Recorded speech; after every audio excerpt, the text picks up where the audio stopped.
My name is Quaba Venza Ernest.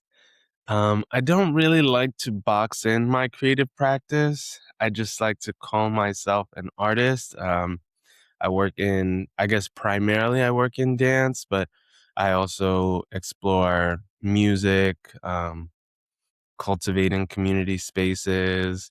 I'm interested in poetry. I want to get more into writing. I also play guitar and a little bit of drums. I'm trying to return to that as a more daily practice. Yeah, and I like creating performance worlds as well. I guess that falls into the dancing, but I like when the mediums start to merge and it involves actors and technology and projections and other things. So I guess that kind of describes my practice for the most part. I wanted to start with Venza Dance, hmm an interdisciplinary arts company founded in 2019. What prompted you to start this company, and where were you like at that time in your life? So yeah, Venza Dance. I feel like it started very like casually, expectedly. I remember it was like I graduated college in 2019, so it was like near that time. When I was a junior, I had a teacher, Roz Newman, for a comp assignment was like to create a dance film. So I'd always had this idea of like a short little film I wanted to create. So I got my two friends, Rakim and Suli, to put on these costumes. I gave them some choreography. I kind of directed my friend Nandy, who was working the camera. And then we made this project to submit. And then when we showed it for class, all of my friends were just like, "Oh, you got to submit this somewhere. You got to do something with it." And you think it's just like friends gassing you, whatever. You're just like, I'm gonna ignore that. They just said, try this. But like after like a month or two later, I like started submitting it to things like a couple handful of festivals, like this one called Cinedanza in Italy, and one that's in a festival in Portugal that I can't quite pronounce its name entirely, so I don't want to butcher it here. Um, but it started getting like a little like jury selections and like awards, and some of them had stipends. And then on the applications, it would sometimes say like, "What's the company name? Like, what's the?" And I was like, "Oh, there is no company name. I just like made a project." So then I had just like written one day like Venza Dance. I used my middle name and just Mm, like I just thought like, oh, let me just start putting it under that. So then at every time going forward that I started archiving a project or documenting it, I would just write Venza Dance underneath. right. And then later that summer when I was graduating, my piece got selected to go to a New Century Dance Project in Utah, hmm and they asked for the company name to list. So then it started like reoccurring like this, like listing it as a company. And then I made it like a LLC, turned it to a business, and then started moving that way going forward. But that's kind of the origins. It was really just like as a means to like title and archive the projects. And I knew from the time that I started doing that, I was like, oh, I don't really want to make projects that are just centered in dance live performance. I want to get more into film. I want to get more into text. I want to start to open up the avenues so I can like look at movement in all the places that it exists, like in pedestrian and the way sound moves, like scales, like 1, 3, 5s, and all that stuff. Like, yeah, so that became the origins of that. hmm Yeah. Since we're on the topic of dance and Venza Dance, I wanted to talk about Huis Clos and the version that I've seen so far. If you're okay with getting into it. Yeah, yeah, totally. So just for context, I came out to BAD in the Bronx, which is a performing arts center for LGBTQ plus women of color, people of color, BIPOC artists. I got to see your conceptualization of no exit. But can we get into We Close and just like the center of that piece itself? Yeah. Um, so I guess a good place to start was like I was recapping the play. Mm-hmm. Um, just like, sometimes like you've read something in the past, it comes to your brain, you're like, let me go look at that story, that plot, that those words again. And I was really like caught up in the idea of like this liminal space where people have not necessarily chosen to be with each other, but they just happen to exist in this space and they're essentially forced to navigate it together. And I think that was the baseline of this research. Also Yeah. tying in that my dad, uh, when he first came to America, he worked in a hotel for I think 12 or 13 years. So he also lived in that hotel. He got like free housing in exchange for work and a smaller pay as well. Like Yeah. the idea of it taking place in a hotel was very important, which is kind of like the space in No Exit where there's this like butler valet character Mm. guide you to your room, but this room is a little more desolate and you just happen to be here for an indefinite, unspecified amount of time. When I was talking to my dad and he was recapping that story with me, it was just like, oh, I was drawn to like the idea of just existing in a hotel like space for an undefined amount of time and not knowing when you'll go or how long this stay is. And then, so those themes kind of tied into the play. And then in the play, he has other characters come in who habit the space with him. That's the part I was still trying to discover, like, who are these other people? Because the project I was working on doesn't directly mimic No Exit or Huis Clos. It just kind of references. So I was like, who are these other characters? Why are they coming? What's the relationship between them all? That part is still unclear. And I was also reading Waiting for Godot, rereading because I had something I had to read in college. And at the same time, it happened to be coming to Broadway too. So that was like Very a synchronic. thing. Yeah. And then I started thinking about time in addition to this hotel space. And that's why I don't know if you remember, but in the piece, there was the sound of the clock going all the way through it, like just ticking from, there's like an hour of ticking. Some people thought it was too much. Whatever the case is, um, I was trying to merge those worlds of like this liminal space and coexisting inside of it, and this idea of waiting for something to come or change, not necessarily knowing what it is, and just like that feeling of, I guess, the overall feeling of existentialism, like in that sense. And then, as the final layer of the plot, I was reading Marita Bonner's No Exit, which is funny because no, hers is called Exit and Illusion. Mm. Okay. Um, and so it's funny that pairing of No Exit by Satir and then Exit and Illusion by Marita Bonner, where there's this a fictitious character that's made up in your mind. Mm. So it's about, so then all these worlds started to blend of like this hotel, liminal space existing with each other, the passage of time and the illusions that we create in our head and how they change what we're experiencing and how we navigate space, and like they're shifting our reality, but they may or may not exist. Um, and I'm still trying to put together all the pieces of like what it means or how I better want to say it. I feel like the first iteration that you got to see at Bad was scratching the surface of it. And I feel like there is a lot of I don't know how to say, I guess like trimming of the fat, like removing the excess or like anything that's visual noise that's like, that's there and doesn't need to be. It's just distracting or not really targeting. I don't know. I feel like my first step is to just keep making things centered on the theme before I start to chop away things. But the version you saw was already 55 minutes. So I don't like, it's a difficult place to be. Yeah. It sounds like sculpting, like trying to make something out of clay, kind of. Hmm, hmm, Moving. Yeah. Taking it off, adding another piece, spinning it again, resetting. And this year I've been lucky to like uh be selected for a fellowship and a residency.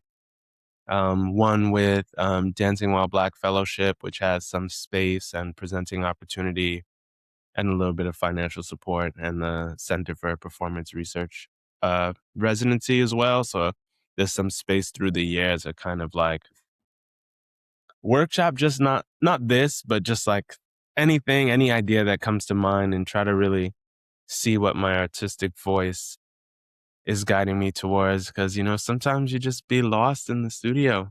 You just Yeah. Oof. yeah.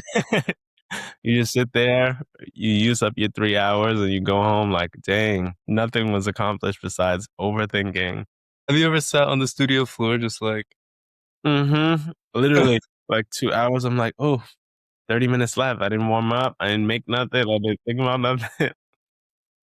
Yeah. But it's funny you talk about synchronicity and like Waiting for Godot being you said it came back to Broadway around that time? Yeah, it came back to Broadway, like, right as we were getting ready closer to the showing. They were like, "Boom, Broadway revival with Keanu Reeves in it."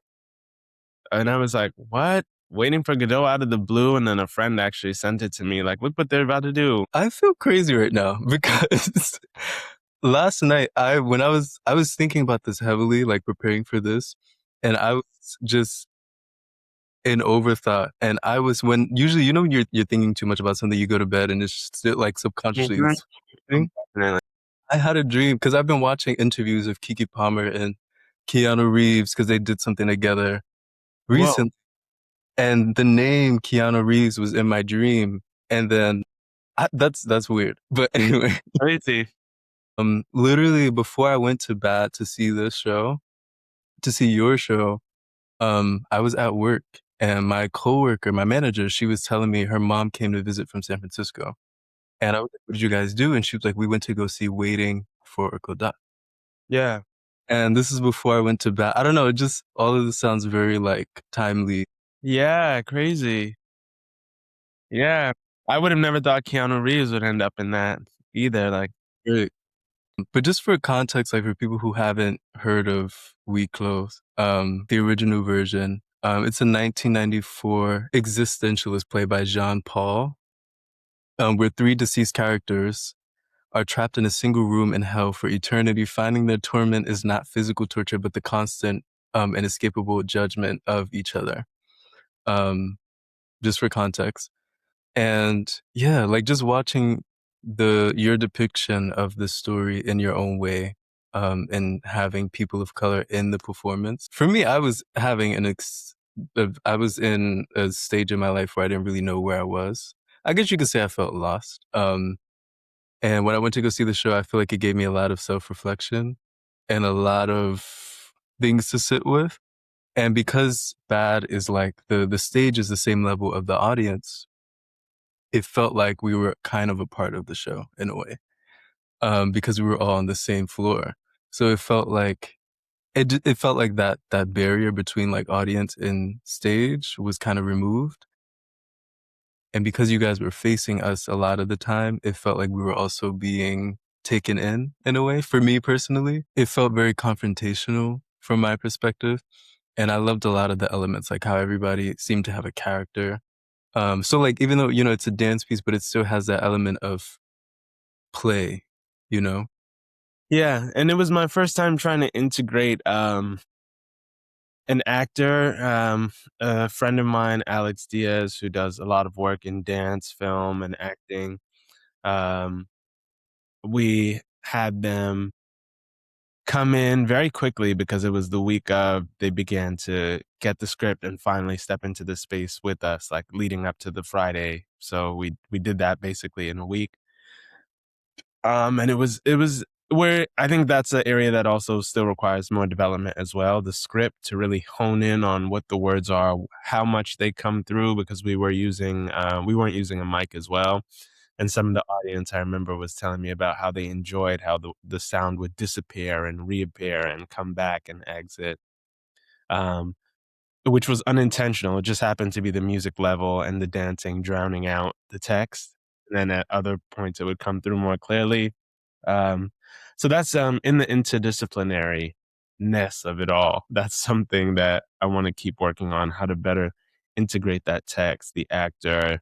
There was some poetry that was written by Andres Cordoba with some edits by me that was on the screen as well. I'm still wondering how these elements sit with each other but it always does feel like fun and therapeutic to imagine these stories from a more Black perspective. Right. Yeah. It feels like Shonda Rhimes, like Bridgerton, like Mm. being a time period in which a certain demographic would be kings and queens just as well as the others, and they'd intermingle in this way, or like it feels like that per se. Yeah. Wow. It makes me think of Terrell Alvin McCraney in a way. Like how some of his plays and his writing is like he'll go pull something from some kind of like ancient story filled with white people and then like give that narrative to us in a way and kind of like fix What it. is the name? I want to, or text it to me. I'd love to look into their stuff. Got you. So it's Terrell Alvin McCraney. He's the person who wrote Moonlight with Barry Jenkins. Crazy, I have not yet seen it, but will No. put it on my Okay. list to see immediately. But I mean, don't feel bad because I didn't see it until like 2 years ago. So, and to other people, that was crazy that I hadn't seen it yet. Yeah, a classmate of mine from LaGuardia, Jarrell, is in there. I know, and I have Oh, to see wow. it Wow. for sure for Bro, that. bro. Yeah, yeah. Okay. Got you. He was the same year as me at LaGuardia, Whoa. That's but crazy. Loved acting. his performance. Loved his performance. Yeah, I got to see him in When They See Us. That was a strong, really strong performance. But I love Yes. how, like, in talking about We Close, like, just like how people have the different interpretations of things that you create, and you can be like, I didn't intend that, but okay. Just like things that were just what they were, and people felt like it might have been intentional, like the sound. Yeah. Uh, and like I remember you telling me on the phone that somebody felt like it was a connection to like or a conversation between America and itself. Yeah, somebody did tell me that. I thought it was interesting, and I don't know if it was because somebody had some blue and the couch was red and the lighting was Uh, like, like if color, like if it's like a set thing or. But someone said it reminded them of America, and mhm. I was like, oh, I don't know I don't know how, but it's interesting the things we see. Somebody said it reminded them of people being on a train car for a long ride, like a I can see that. yeah, like Amtrak across the country or something. And yeah, so I'd love to show it again after some time to further develop it and then see maybe I need a showing that is more designated to be like a feedback sharing. So people are coming in knowing that feedback is desired and takeaways and observations. Yeah. I also like just that venue in itself, because like, that is described as like a sort of like retreat or experience outside of societal expectations and things like that. And just like where it is, like being so off to the side, it was a very meditative experience for me. Hmm. Um, and at the time, I don't think I was ready for that.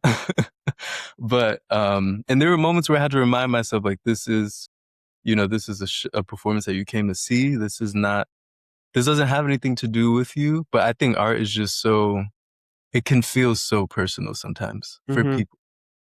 I mean, that feels like not that there's a goal or desire, but if I would say I had one, it would definitely be for people to feel like it's meant for them. Like, I'm ultimately making like whatever I want to look into or feel like I want to speak on, but it feels great to me when it feels like there's an Easter egg inside for people to find or be like, "Oh, was that for me?" Or Yeah. "How does this tie into what my daily experience is?" That feels good to hear.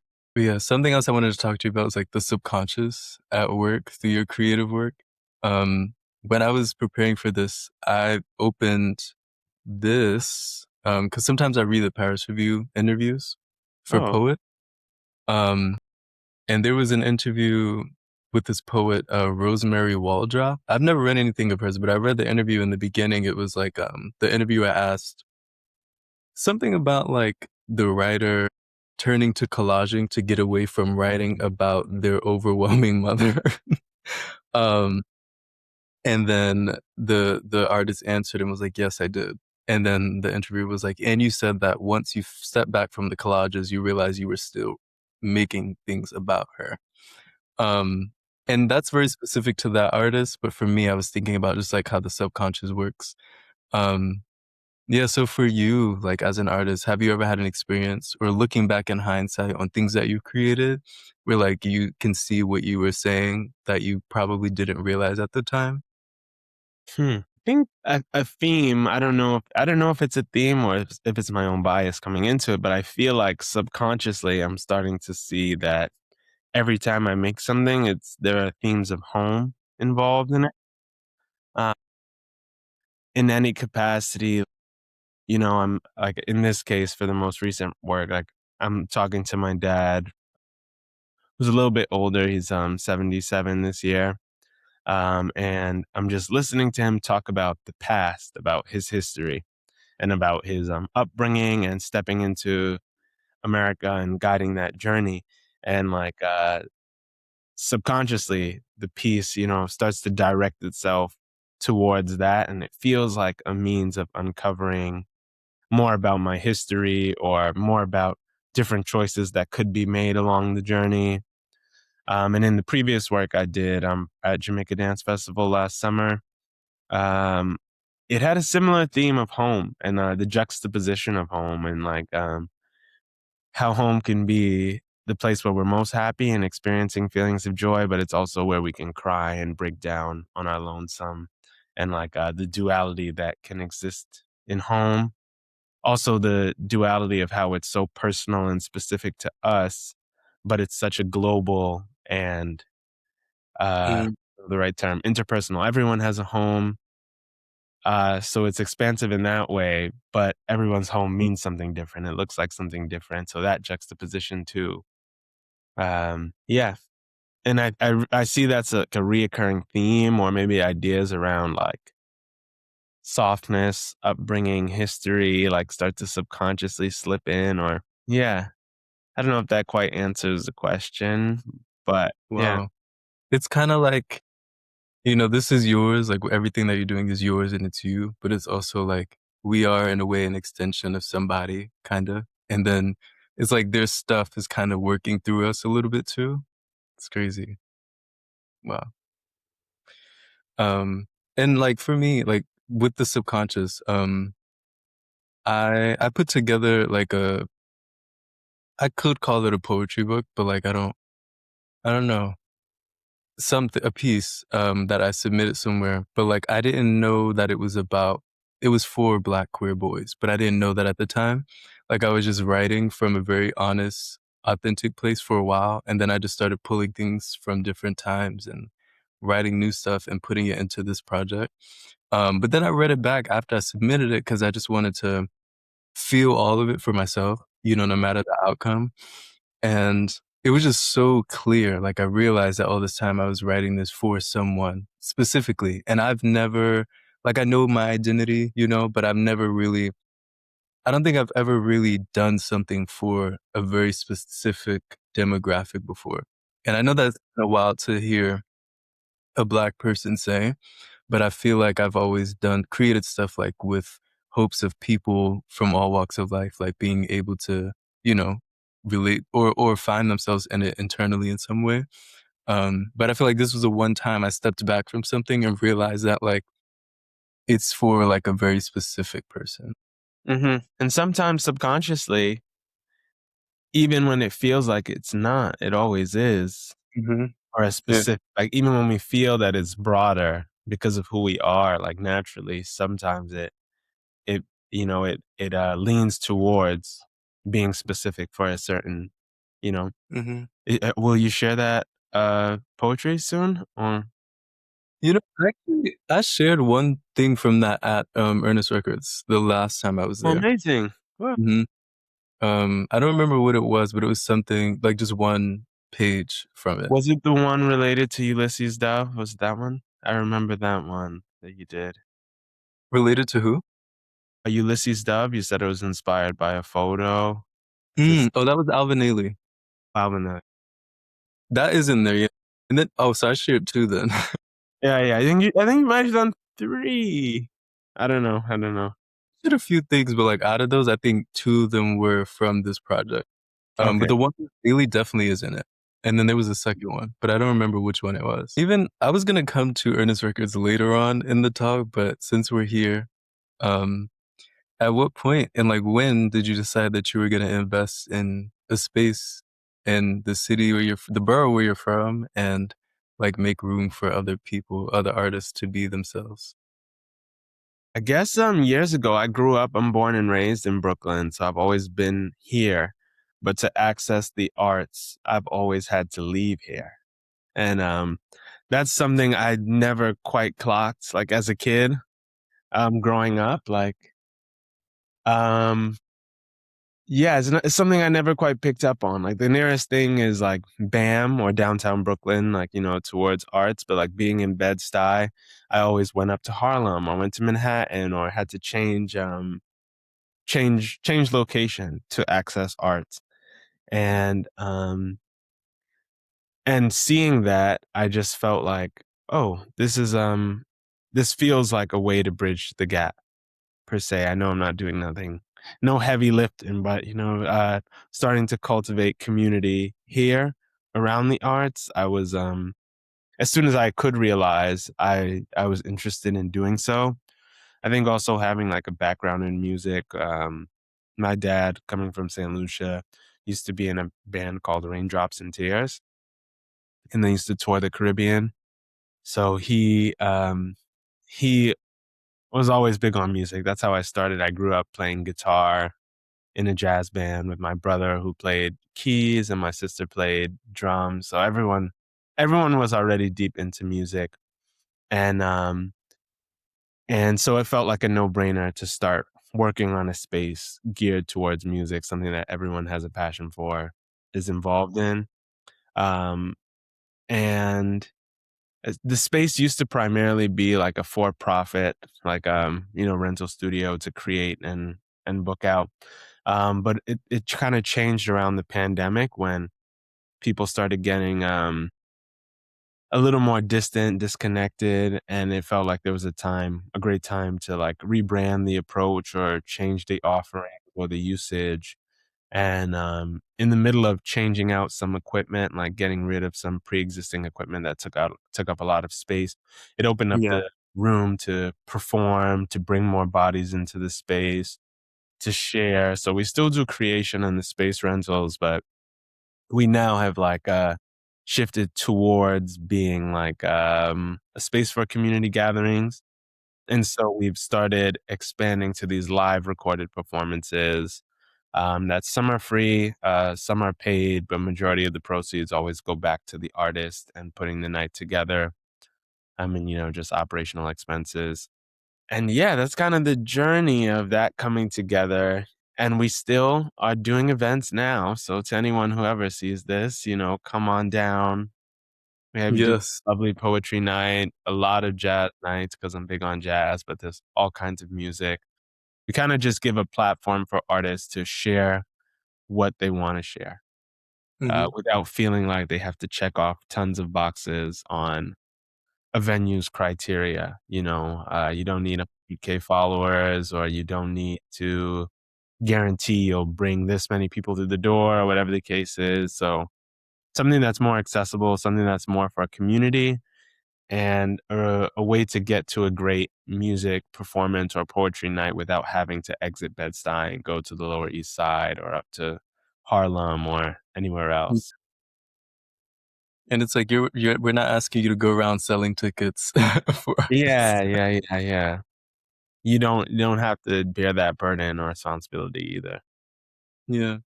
I love that it's so like like it's just such a like when you get a first look at the building, you would never know what's going on inside. Mhm. 'Cause so it's such a quiet building, and then when you go inside, it's like you enter this other world kind of. I love that feeling of unsuspected, like bad. Mm. I mean, you could walk right past it and have no clue that something is happening. Literally. And it also feels like it puts up a barrier from from the world per se for a moment. Yeah. Which is so necessary, especially now.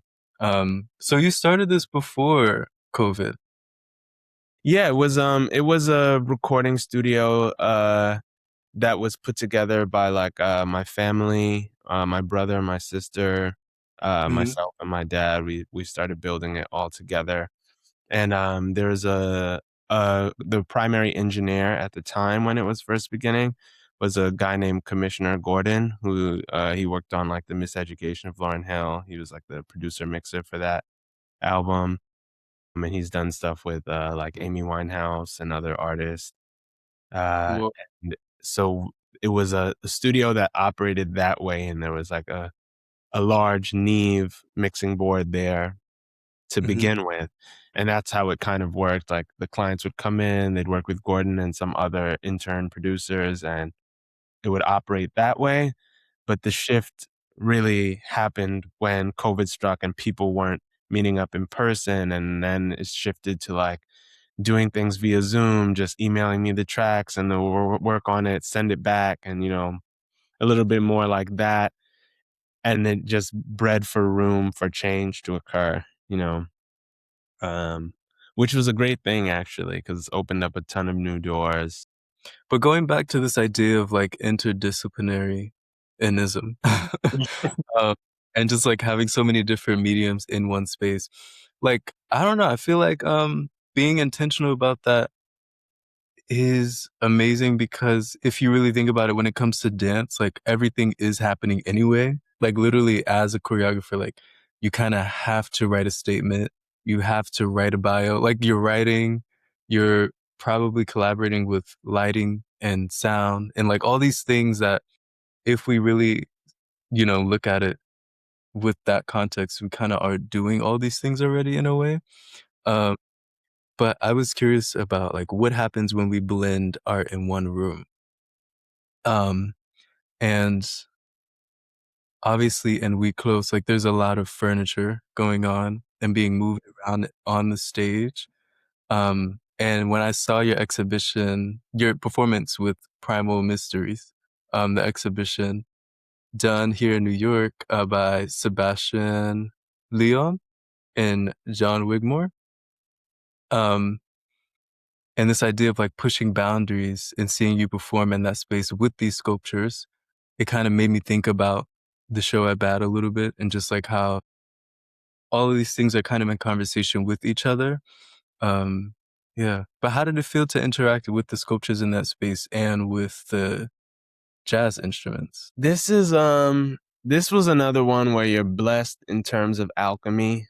Um, so there wasn't too much collaboration prior to Gotcha. all of the artists were kind of just introduced to each other week of like uh the band was like, oh well, these are the songs that we intended to play Hmm. already. You know, they have their agenda. They're like, this is what we were planning to do. We have these tracks, they go like this. That's what we want to do. Then we have the sculpture artist and the lighting designer who were like, oh well, this is the project I already worked on, and Yeah. these are the pieces I've already created, and this is where I would like to place them. Hmm. So I guess the most flexible piece stepping into the project was, now how would you like to work with this, uh, Mm. given Okay. restraints? And so for me, it's just like, okay, well, my choices are limited in the fact that I'm like, okay, well, then I would put the band here. I would scatter them like this, with close enough proximity to, play as needed. And then I would interact with the sculptures in these way. And instead of creating a barrier of stage and audience, Hmm. I will actually just choose to roam throughout and create the performance in any place, and I'll take the sculptures and use them as desired. Uh, Right. Okay.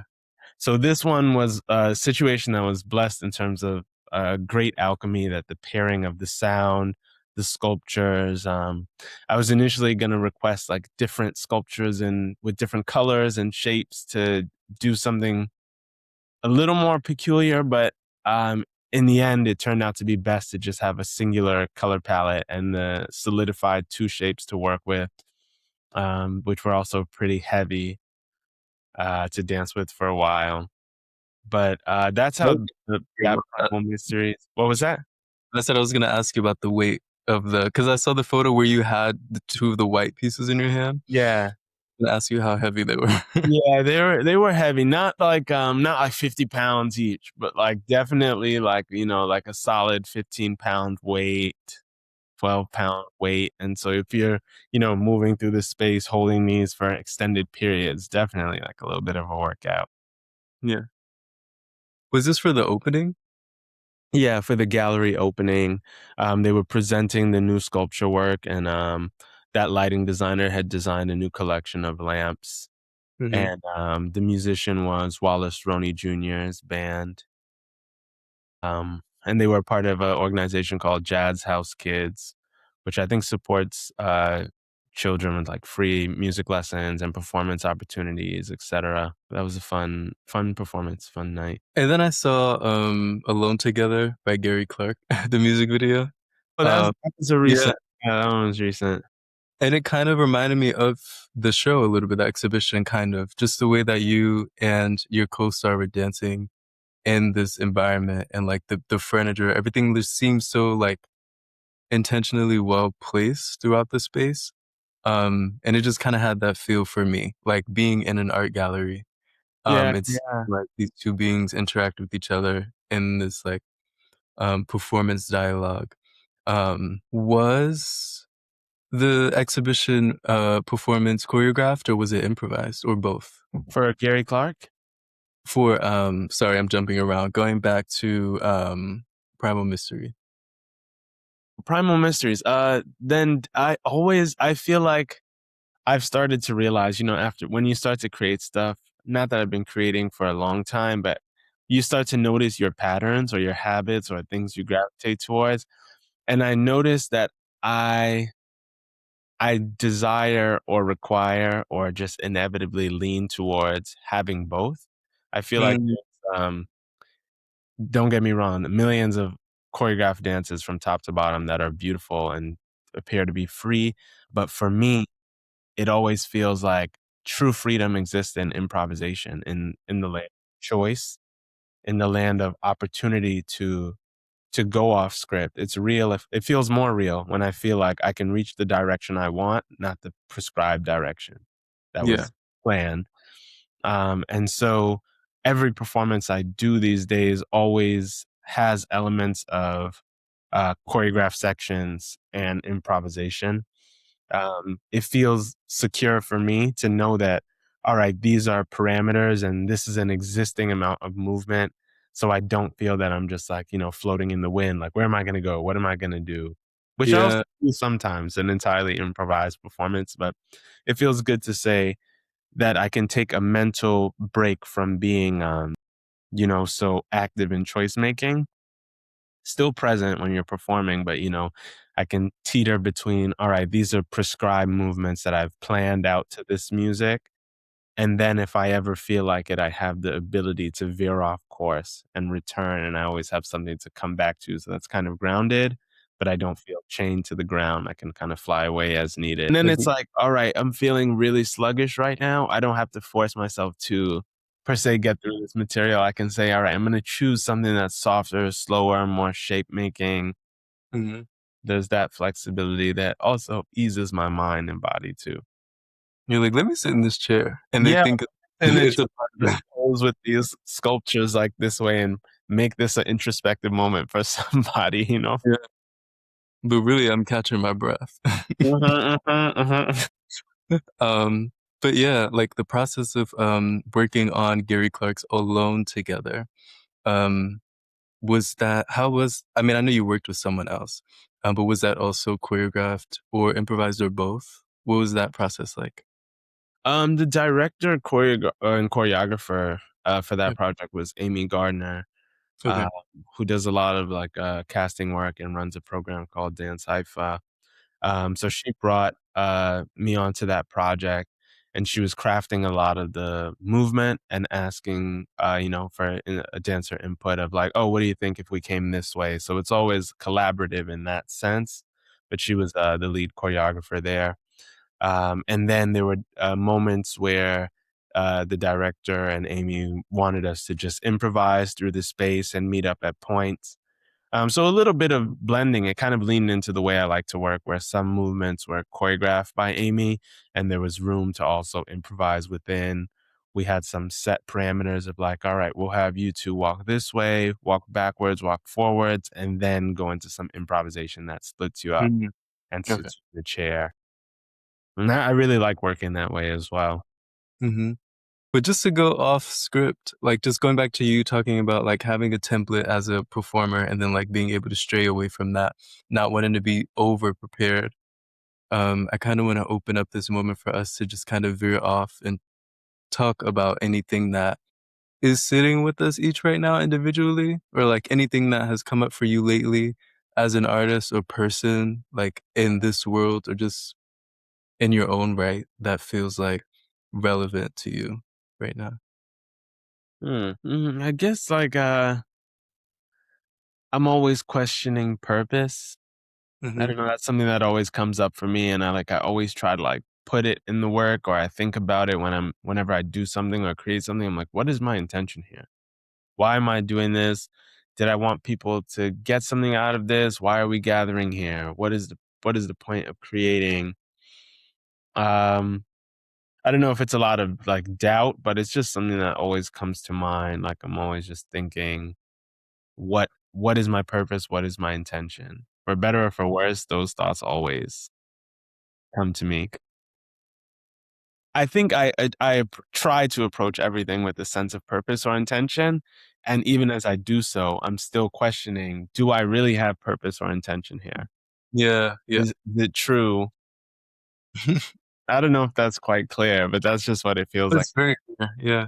It pokes at me all the time. It's like, what is your purpose in doing this? Why are you gathering these people here to see this moment? What will they Mhm. take away? What was your intention in putting all this effort or trying to make this happen? Mm. I feel like you're reading me right now. No, no, no, that's I reading connect with that myself. so much right now. Mhm. I hear you for sure. Mm. Um, yeah, I feel like for me, kind of the same. I think, and I know a lot of people may call what I'm gonna describe imposter syndrome. But I think it's just for me always feeling like I have to get back on the horse. You know what I mean? Um, Mhm. it's like it's best for me to stay in something because once I get used to something or once I'm used to having my hand in something, I get so I guess confident enough to be, aware of the purpose and like feel that and not question it and also leave room for growth and expansion. Um, but then sometimes I think when I take a step back from something for a while, it's like I kind of have to find my entry point. But I think I tend to dramatize it in my mind when really it's just like it's small steps Mm. to, kind of like open the book again or step onto the Marley floor again or yeah, anything like that. Who are some artists that influence you or have influenced you? Like maybe like if you kind of saw your life from playing those instruments with your family to now as like a timeline with music and like there was some artists placed on that timeline. Like who would you name? Definitely, like, not in chronological order, like, Jimi Hendrix is on the list, Norah Jones is on the list, Amy Winehouse, Mhm. Lauryn Hill, KRS-One, Bob Marley, and then you of course, like, all the years of doing jazz music, like Thelonious Monk, Bill Evans, um and then it becomes more popular and mainstream as I'm older. My brother used to be a classical pianist, so lots of classical music is like the backdrop of like somebody practicing piano, hearing that. I don't want to keep you. So I just want to say thank you for this time. Very enlightening for me. Enjoyable. You also brought back to memory some things I haven't even thought about that Luca video in a long time. So Mhm. it's just like it's fun to reminisce and like you actually enlightened me as well. Like I've realized some patterns that I didn't know existed or themes that I carry with me. Yeah. Happy to have been asked to do this. I feel honored and hope to do some more poetry nights together. Absolutely. I'm Yeah. trying to activate the space with more events this year. So I Mm. don't know if you're connected to any groups or friends that also love to read and share, but I'm also curious about an approach of letting other people curate the evenings as a way of expanding communities. So we're bringing in other demographics, other backgrounds of people that are collaborating. And then there's, of course, the people who always just buy the ticket off the street and come. So just trying to create more gatherings, cultivate more community in this way. Have a blessed Sunday. Thank you. Good luck this week with working in the opera. Yes, thank you so much.